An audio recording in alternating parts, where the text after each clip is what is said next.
ಶ್ರೀ ಗುರುಭ್ಯೋ ನಮಃ. ಹರಿ ಓಂ. ಪೂಜೆ ಮಾಡಬೇಕು ಅಂತ ಗೊತ್ತಾಯಿತು.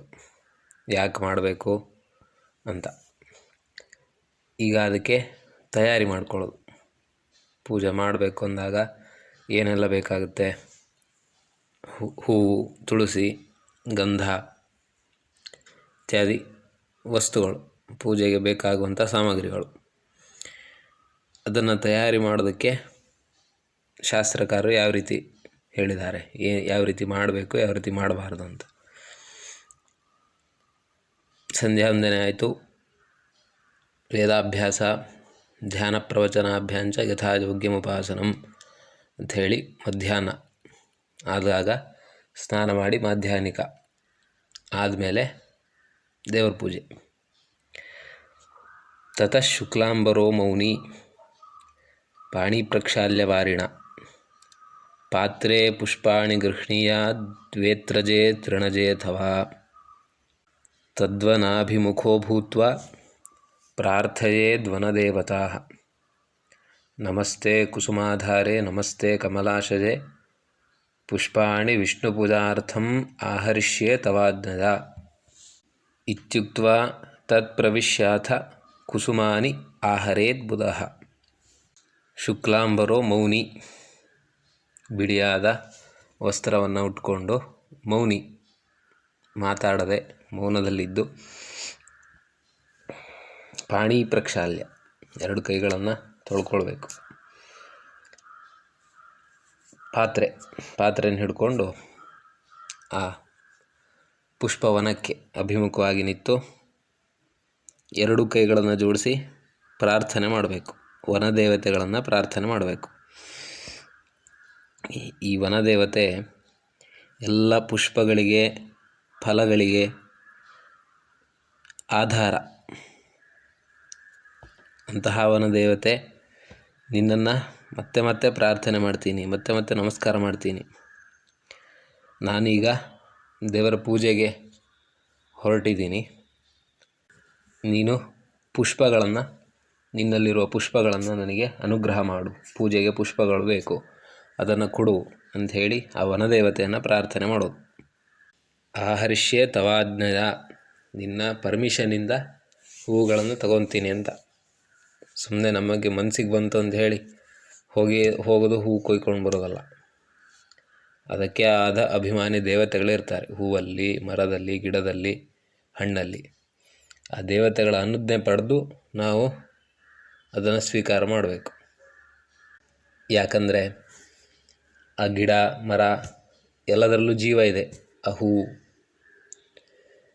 ಮತ್ತು ಕೆಲವು ಕೀಟಗಳು, ದುಂಬಿ, ಜೇನು ಇತ್ಯಾದಿಗಳೆಲ್ಲ ಆ ಹೂಗಳ ಮೇಲೆ ಡಿಪೆಂಡ್ ಆಗಿದ್ದಾವೆ ಫುಡ್ಡಿಗೆ.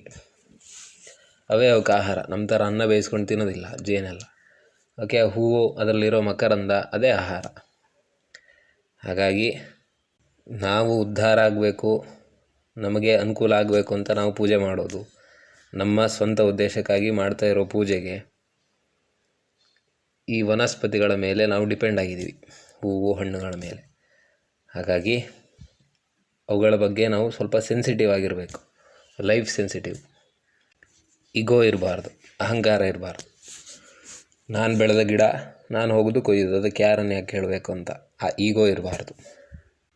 ಹಾಗಾಗಿ ಅಲ್ಲಿರೋ ಬರೋ ಹೂವಷ್ಟು ಕೊಯ್ಕೊಂಡು ಬರೋದಲ್ಲ. ಒಂದು ಗಿಡದಲ್ಲಿ 10 ಹೂವಿದ್ದರೆ ಕನಿಷ್ಠ 2 ಹೂವು ಆದರೂ ಬಿಟ್ಟು ಉಳಿದದ ಹೂವನ್ನು ಪೂಜೆಗೆ ತರ್ಬೋದು. ಹೀಗೆ ಸಾತ್ವಿಕಂ ಶುಕ್ಲಪುಷ್ಪಾಣಿ ರಾಜಸಂ ರಕ್ತಪುಷ್ಪಕಂ ತಾಮಸಂ ಕೃಷ್ಣಪುಷ್ಪಾಣಿ ವರ್ಜನೀಯಂ ವಿದೋ ವಿದುಃ ಅಗ್ರಾಹ್ಯಾಣಿ ತಥಾ ಅಸನ್ನಂ ಮುಕುಲಂ ಪತಿತಂ ತಥಾ ವಿವರ್ಣಂ ವಸ್ತ್ರಬದ್ಧಂಚ ದುರ್ಜನಸ್ಪೃಷ್ಟಮೇವ ಚ ಆಘ್ರಾತಂಚ ಪದಾಸ್ಪೃಷ್ಟಂ ವಿಗಂಧಂ ಚ ತಥೈವ ಚ ಅತಿಪಕ್ವಂ ಅಪಕ್ವಂ. ಏನು? ಬಿಳಿ ಹೂಗಳು ಸಾತ್ವಿಕ, ಕೆಂಪು ಹೂಗಳು ರಾಜಸ, ಕಪ್ಪು ಹೂಗಳು ತಾಮಸ. ತಾಮಸವನ್ನು ಬಿಡಬೇಕು, ಆ ಹೂವನ್ನು ತರಬಾರದು ಪೂಜೆಗೆ.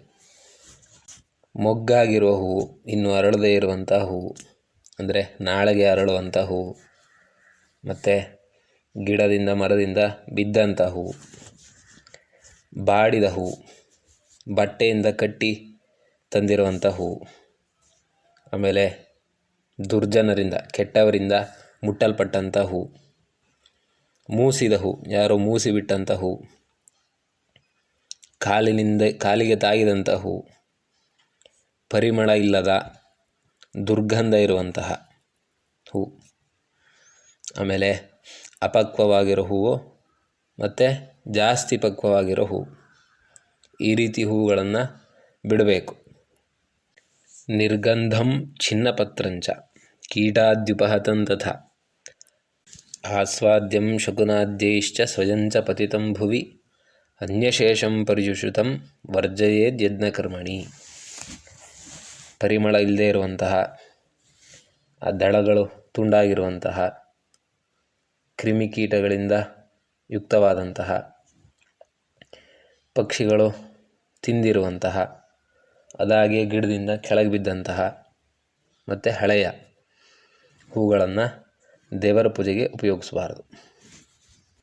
ಜೊತೆಗೆ ತುಳಸಿ ಗಂಧಪರ್ಣಂಚ ಧಾತಕಿ ವಿಷ್ಣುವರ್ಣಕ ಬಿಲ್ವಾಶ್ವತ್ಥ ತಮಾಲಾಶ್ಚ ಮರುಗಂ ದಮನಂ ತಥಾ ಖದಿರಂ ಸಹದೇವಿ ಚ ತಮೀ ಬ್ರಹ್ಮಪಲಾಶಕಂ ಚೂತಪರ್ಣಂಬಕ ಪದ್ಮಂ ತಥಾ ಕರ್ಪೂರ ಮಲ್ಲಿಕ ಪತ್ರಾಣ್ಯೇತಾನ್ಯುಪಾದಾಯ ಪೂಜಯೇದ್ ಗರುಡಧ್ವಜಂ. ಪತ್ರೆಗಳು, ಆ ಪತ್ರೆಗಳನ್ನು ಸಹ ಸಂಗ್ರಹ ಮಾಡಬೇಕು. ದೂರ್ವೆ, ತುಳಸಿ ಇತ್ಯಾದಿ. ಆಮೇಲೆ ಸ್ವಾರಾಮ ಉತ್ತಮ ಪೂಜಾ ವನಪೂಜಾತು ಮಧ್ಯಮ ವಿಕ್ರೀತಾತು ಕನಿಷ್ಠಾ ಸ್ಯಾತ್ ಯಾಚಮಾನಂತು ನಿಷ್ಫಲಂ ಅಂತ. ನಮ್ಮ ಮನೆಯ ತೋಟದಲ್ಲೇ ಬೆಳೆದಂತಹ ಹೂಗಳು ಅದು ಉತ್ತಮ, ಕಾಡಿನಲ್ಲಿ ಬೆಳೆದ ಹೂಗಳು ಅದು ಮಧ್ಯಮ, ಅಂಗಡಿಯಿಂದ ದುಡ್ಡು ಕೊಟ್ಟು ನಾವು ತರ್ತೀವಲ್ಲ ಅದು ಅಧಮ, ಅಷ್ಟು ಒಳ್ಳೆಯದಲ್ಲ. ಆಮೇಲೆ ಬೇರೆಯವರಿಂದ ಬೇಡಿ ತಂದಂತಹ ಪುಷ್ಪಗಳಿಂದ ಮಾಡುವ ಪೂಜೆ ನಿಷ್ಫಲ ಅಂತ. ಸಮಿತ್ ಪುಷ್ಪ ಕುಶಾದೀನಿ ಶ್ರೋತ್ರಿಯ ಸ್ವಯಮಾಹರೇತ್ ಶೂದ್ರಾನೀತೈ ಕ್ರಯಕ್ರೀತೈ ಕರ್ಮ ಕುರ್ವನ್ ಪತತ್ಯಧಃ ಅಂತ. ಹೋಮಕ್ಕೆ ಪೂಜೆಗೆಲ್ಲ ಸಮಿತ್ತುಗಳು ಬೇಕು, ದರ್ಭೆ ಬೇಕು, ಹೂವು ಹಣ್ಣು ಎಲ್ಲ ಸಾಮಗ್ರಿಗಳು ಬೇಕು. ಅದನ್ನು ಶ್ರೋತ್ರಿಯನಾದವನು ತಾನೇ ಸಂಗ್ರಹ ಮಾಡಿ ತರಬೇಕು. ಶೂದ್ರಾನೀತೈ ಕ್ರಯಕ್ರೀತೈ ಕೆಲಸದವರಿಂದ ಅದನ್ನು ತರಿಸಿದಂತಹ ಅಥವಾ ಕ್ರಯಕ್ರೀತೈ ದುಡ್ಡು ಕೊಟ್ಟು ತಂದಂತಹ ಆ ವಸ್ತುಗಳು, ಅದರಿಂದ ಮಾಡಿದಂತಹ ಆ ಕರ್ಮಾಂಗಗಳಿಂದ ಅವನು ಕೆಳಗೆ ಬೀಳ್ತಾನೆ ಅಂತ ಶಾಸ್ತ್ರವಾಕ್ಯ ಇದೆ. ಅಂದರೆ ಅವರ ಅಭಿಪ್ರಾಯ ಏನು, ಅಲ್ಲಿ ನಮ್ಮ ಇನ್ವಾಲ್ವ್ಮೆಂಟ್ ಇರಬೇಕು ಅಂತ. ಹೂ ಕೊಯ್ಯೋದು, ತುಳಸಿ ಕೊಯ್ಯೋದು, ಸಮಿತ್ ಮಾಡೋದು, ದರ್ಭೆ ತರೋದು, ಹಣ್ಣು, ನಮ್ಮ ಇನ್ವಾಲ್ವ್ಮೆಂಟ್ ಇರಬೇಕು ಅಂತ. ಎಲ್ಲದನ್ನೂ ನಾವೇ ಒಟ್ಟು ಮಾಡ್ತೀವಿ ಅಂದರೆ ಆಗೋದಿಲ್ಲ. ಈಗ ಉದಾಹರಣೆಗೆ ನೈವೇದ್ಯಕ್ಕೆ ಅನ್ನ ಮಾಡಬೇಕು, ನಾವು ಗದ್ದೆ ಮಾಡೋದಿಲ್ಲ ಅಂತ ಆಗ, ಅಕ್ಕಿ ಬೆಳೆಯೋದಿಲ್ಲ ಅಂತ ಆದಾಗ ಅಕ್ಕಿ ಕೊಂಡು ತರಲೇಬೇಕು, ಬೇರೆ ಆಪ್ಷನ್ ಇಲ್ಲ. ಹಣ್ಣು, ಎಲ್ಲ ಹಣ್ಣನ್ನು ನಾವು ಬೆಳೆಯೋಕ್ಕಾಗೋದಿಲ್ಲ, ಹಾಗಿದ್ದಾಗ ಹಣ್ಣು ಅದನ್ನು ದುಡ್ಡು ಕೊಟ್ಟು ತರಲೇಬೇಕು. ಅಂದರೆ ಅವರ ಅಭಿಪ್ರಾಯ ಏನು, ನಮಗೆ ಶಕ್ತಿ ಇದೆ, ಹೂವಿನ ಗಿಡ ಬೆಳೆಯೋ ಶಕ್ತಿ ಇದೆ, ಜಾಗ ಇದೆ, ತುಳಸಿ ಬೆಳೆಯೋ ಶಕ್ತಿ ಇದೆ, ಜಾಗ ಇದೆ, ಹಣ್ಣುಗಳನ್ನು ಬೆಳಿಬೋದು, ಗದ್ದೆ ಮಾಡ್ಬೋದು, ಅನುಕೂಲ ಇದೆ. ಆದರೂ ನಾವು ಅದೆಲ್ಲ ಇದ್ದು ನಾವು ದುಡ್ಡು ಕೊಟ್ಟು ತರ್ತೀವಿ, ಬೇರೆಯವ್ರ ಹತ್ರ ಮಾಡಿಸ್ತೀವಿ ಅಂತ ಆದಾಗ ಅದರಿಂದ ದೋಷ ಹೊರತು, ನಮ್ಮಲ್ಲಿ ಆ ಶಕ್ತಿ ಇಲ್ಲ, ನಮ್ಮಲ್ಲಿ ಅನುಕೂಲ ಇಲ್ಲ ಅಂತ ಆದಾಗ ನಾವು ತರಬಹುದು. ಅಂದರೆ ಅದರ ಅರ್ಥ, ನಾವು ದೇವ್ರ ಮನೆಯಲ್ಲಿ ಕೂತ್ಕೊಂಡು ಮಾಡೋದಷ್ಟೇ ಪೂಜೆ ಅಲ್ಲ. ತುಳಸಿ ಗಿಡ ಬೆಳೆಯೋದು, ಹೂವಿನ ಗಿಡ ಬೆಳೆಯೋದು ಅದು ಒಂದು ಪೂಜೆ ಅಂತ ಅರ್ಥ. ಆ ಉದ್ದೇಶಕ್ಕೆ ನಮ್ಮ ಇನ್ವಾಲ್ವ್ಮೆಂಟ್ ಜಾಸ್ತಿ ಇರಲಿ ಅಂಥೇಳಿ ಆ ರೀತಿ ನಿರ್ಬಂಧನೆಗಳನ್ನು ಹಾಕಿದ್ದಾರೆ. ಸಮಿತ್ತುಗಳನ್ನು ನಾವೇ ತರಬೇಕು ಅಂತಾದಾಗ ನಾವೇನು ಮಾಡ್ತೀವಿ, ನಾವೇ ಅಶ್ವತ್ಥದ ಮರವನ್ನು, ಖದಿರದ್ದು, ಪಾಲಾಶದ್ದು ಮರವನ್ನು ನೆಟ್ಟು ಬೆಳೆಸ್ತೀವಿ. ನಮಗೆ ದರ್ಭೆ ಬೇಕು, ನಾವೇ ಸಂಗ್ರಹ ಮಾಡಬೇಕು ಅಂತಾದಾಗ ನಾವೇ ಒಂದಷ್ಟು ದರ್ಭೆ ಗಿಡ ಮಾಡ್ತೀವಿ. ಇಲ್ಲ ಅಂದರೆ ದುಡ್ಡು ಸಿಗುತ್ತೆ ಅಂಥೇಳಿ ದುಡ್ಡು ಕೊಟ್ಟು ತರ್ತೀವಿ. ನಮಗೆ ಇನ್ವಾಲ್ವ್ಮೆಂಟ್ ಇರೋದಿಲ್ಲ. ನಾವು ದುಡ್ಡು ಕೊಟ್ಟು ತಂದರೆ ಅಥವಾ ಬೇರೆಯವ್ರ ಹತ್ರ ತರಿಸಿದರೆ ನಾವು ಅದರಲ್ಲಿ ಆ ಕ್ರಿಯೆಯಲ್ಲಿ ನಾವು ಇನ್ವಾಲ್ವ್ ಆಗೋದಿಲ್ಲ. ಪೂಜೆಯಲ್ಲಿ ಎಷ್ಟು ಇನ್ವಾಲ್ವ್ಮೆಂಟ್ ಬೇಕೋ ಅದನ್ನು ತಯಾರಿ ಮಾಡೋದಕ್ಕೂ ಅಷ್ಟೇ ಇನ್ವಾಲ್ವ್ಮೆಂಟ್ ಬೇಕು. ಹಾಗಿದ್ದಾಗ ಮಾತ್ರ ಪೂಜೆ ಪರಿಪೂರ್ಣ ಆಗುತ್ತೆ. ಆಯಿತು. ಇನ್ನು ತುಳಸಿ ಯಾವಾಗ ಕೊಯ್ಯಬಾರದು ತುಳಸಿಯನ್ನು? ಸಂಕ್ರಾಂತವು ಪಕ್ಷದೋರಂತೆ ದ್ವಾದಶ್ಯಾನ್ ದಿಶಿ ಸಂಧ್ಯಜೋ ತುಳಸೀಯೇ ವಿಚಿನ್ವಂತಿ ಹರೇ ಶಿರಃ. ಸಂಕ್ರಾಂತಿ ದಿನ, ಹುಣ್ಣಿಮೆ, ಅಮಾವಾಸ್ಯೆ, ದ್ವಾದಶಿ ಮತ್ತು ಮಧ್ಯಾಹ್ನದ ನಂತರದ ಕಾಲ, ಸಂಧ್ಯಾಕಾಲ, ಈ ಸಮಯದಲ್ಲಿ ತುಳಸಿಯನ್ನು ಕೊಯ್ಯಬಾರದು. ದ್ವಾದಶ್ಯಾಮಥ ಸಂಕ್ರಾಂತವು ನಷ್ಟೇಂದೋ ಗ್ರಹಣೇ ತಥಾ, ಗ್ರಹಣದಲ್ಲೂ ಕೂಡ. ಭಾನುರ್ಭಾರ್ಗವ ಭೌಮೇಶು ವ್ಯತಿಪಾತೆ ಚ ವೈಧೃತೋ, ಭಾನುವಾರ, ಮಂಗಳವಾರ, ಶುಕ್ರವಾರ ಮತ್ತು ವ್ಯತಿಪಾತ, ವೈಧೃತಿ, ಇಷ್ಟು ದಿನಗಳು ತುಳಸಿಯನ್ನು ಕೊಯ್ಯಬಾರದು. ಅಸ್ನಾತ್ವ ತುಳಸೀಂಚಿತ್ವ ದೇವಾರ್ಚ ಪಿತೃಕರ್ಮಣಿ ತತ್ಸರ್ವನ್ ನಿಷ್ಫಲಂ ಯಾತಿ ಪಂಚಗವ್ಯೇನ ಶುದ್ಧ್ಯತಿ. ದೇವತೆಗಳನ್ನು, ಪಿತೃಗಳನ್ನು ಪೂಜೆ ಮಾಡೋದಕ್ಕೆ ಸ್ನಾನ ಮಾಡದೆ ತುಳಸಿಯನ್ನು ಕೊಯ್ಯಬಾರ್ದು. ಹಾಗೆ ಮಾಡಿದರೆ ನಿಷ್ಫಲ ಆಗುತ್ತೆ. ಹಾಗಿದ್ದರೆ ತುಳಸಿಯನ್ನು ಕೊಯ್ಯುವ ಕ್ರಮ ಹೇಗೆ? ಸ್ನಾನ ಮಾಡಬೇಕು, ಆಚಮನ ಮಾಡಬೇಕು, ಪಾತ್ರೆಯಲ್ಲಿ ನೀರು ಹಿಡ್ಕೊಳ್ಬೇಕು, ಒಂದು ಗಿಂಡಿ ಅಥವಾ ಒಂದು ಕೊಳಗೆ ಸೌಟಲ್ಲಿ. ಆ ನೀರನ್ನು ತುಳಸಿ ಬುಡದಲ್ಲಿ ಸಮರ್ಪಣೆ ಮಾಡಬೇಕು, ನಮಸ್ಕಾರ ಮಾಡಬೇಕು, ಪ್ರಾರ್ಥನೆ ಮಾಡಬೇಕು. ಆಮೇಲೆ ತುಳಸಿ ಕೊಯ್ಯಬೇಕು. ಯಾವುದು ಮಂತ್ರ? ಅರ್ಘ್ಯಗೆ ಒಂದು ಮಂತ್ರ ಇದೆ, ನಮಸ್ಕಾರಕ್ಕೆ ಒಂದು ಮಂತ್ರ ಇದೆ. ಶ್ರಿಯಃ ಪ್ರಿಯೇ ಶ್ರಿಯಾವಾಸೆ ನಿತ್ಯಂ ಶ್ರೀಧರವಲ್ಲವೇ ಭಕ್ತ್ಯಾ ದತ್ತಂ ಮಯಾರ್ಘ್ಯಂ ಹಿ ತುಳಸಿ ಪ್ರತಿಗೃಹ್ಯತಾಂ. ತುಳಸಿದೇವಿಯೇ ನೀನು ಲಕ್ಷ್ಮೀದೇವಿಗೆ ತುಂಬ ಪ್ರಿಯಳಾಗಿದ್ದಿ. ನಿನ್ನಲ್ಲಿ ಲಕ್ಷ್ಮಿ ಯಾವಾಗಲೂ ಇರ್ತಾಳೆ. ಶ್ರಿಯಾವಾಸೆ ನಿತ್ಯಂ ಶ್ರೀಧರ ವಲ್ಲಭೆ, ವಿಷ್ಣುವಿಗೆ ನೀನು ಅತ್ಯಂತ ಪ್ರೀತಿ ಪಾತ್ರಳು. ನಾನು ನಿನಗೆ ಈ ಒಂದು ಅರ್ಘ್ಯೆಯನ್ನು ಕೊಡ್ತಾ ಇದ್ದೀನಿ, ಸ್ವೀಕಾರ ಮಾಡು ಅಂಥೇಳಿ ಮಂತ್ರ. ಅರ್ಘ್ಯ ಕೊಡಬೇಕು. ಮನಃಪ್ರಸಾದ ಜನನೀ ಸುಖ ಸೌಭಾಗ್ಯವರ್ಧಿನಿ ಆಧಿಂ ವ್ಯಾಧಿಂಚ ಹರಮೇ ತುಳಸಿ ತ್ವಾನ್ ನಮಾಮ್ಯಹಂ. ಈ ಮಂತ್ರದಿಂದ ನಮಸ್ಕಾರ ಮಾಡಬೇಕು. ಮನಸ್ಸಿಗೆ ನೆಮ್ಮದಿ ಕೊಡುವಂತಹ, ಸುಖ ಸೌಭಾಗ್ಯಗಳನ್ನು ವರ್ಧನೆ ಮಾಡುವಂತಹ, ಆದಿವ್ಯಾಧಿಗಳನ್ನು ಹರಣ ಮಾಡುವಂತಹ ತುಳಸಿಯೇ ನಿನಗೆ ನಮಸ್ಕಾರ ಮಾಡ್ತಾ ಇದ್ದೀನಿ ಅಂಥೇಳಿ ನಮಸ್ಕಾರ ಮಾಡಬೇಕು. ಆಮೇಲೆ ತುಳಸ್ಯಮೃತ ಜನ್ಮಾಸಿ ಸದಾತ್ವಂ ಕೇಶವ ಪ್ರಿಯೇ ವಿಷ್ಣೋ ಆರಾಧನಾರ್ಥಾಯ ಲುಂಜಾಮಿತ್ವಂ ಕ್ಷಮಸ್ವಮೇ ಅಂಥೇಳಿ ಕ್ಷಮೆ ಕೇಳಬೇಕು. ಆಮೇಲೆ ಕೊಯ್ಯಬೇಕು. ಇದೆಲ್ಲ ಹಿಂದಿನವರು ನಮಗೆ ಹಾಕಿಕೊಟ್ಟಂತಹ ಮಾರ್ಗಗಳು. ಸುಮ್ಮನೆ ಹೋಗಿ ತುಳಸಿ ಇದೆ ಹೋಗಿ ಕೊಯ್ಯೋದಲ್ಲ.